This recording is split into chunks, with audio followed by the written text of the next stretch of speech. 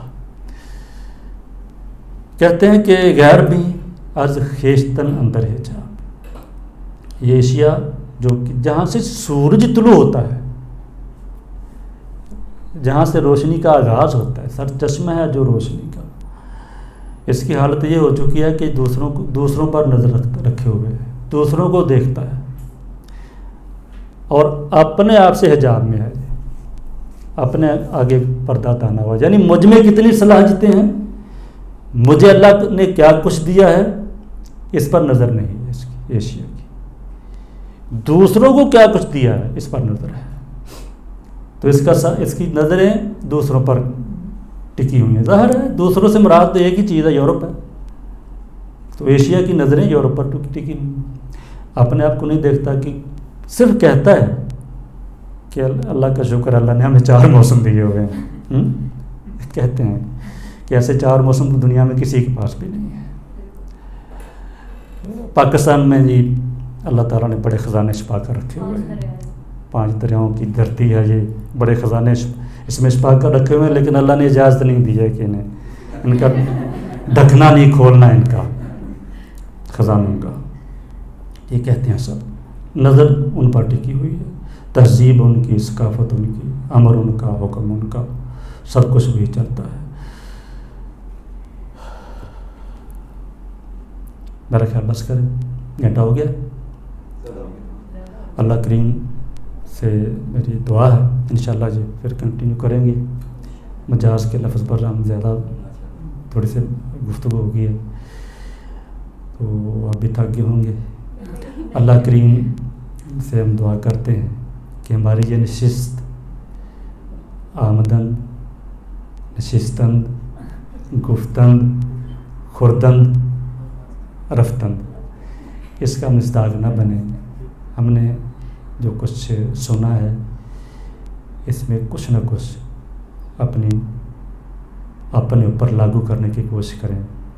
ہمیں اللہ توفیق دے کہ ہم ان چیزوں میں، اس علم میں ڈھل جائیں. اس کے اثرات ہماری زندگی میں نمایاں طور پر نظر آنے لگے. وآخر دعوانا الحمدللہ رب العالمین. صلی وسلم یا رب علی حبیبک محمد وعلی آلہ وصحبہ وسلم. آمین یا رب العالمین.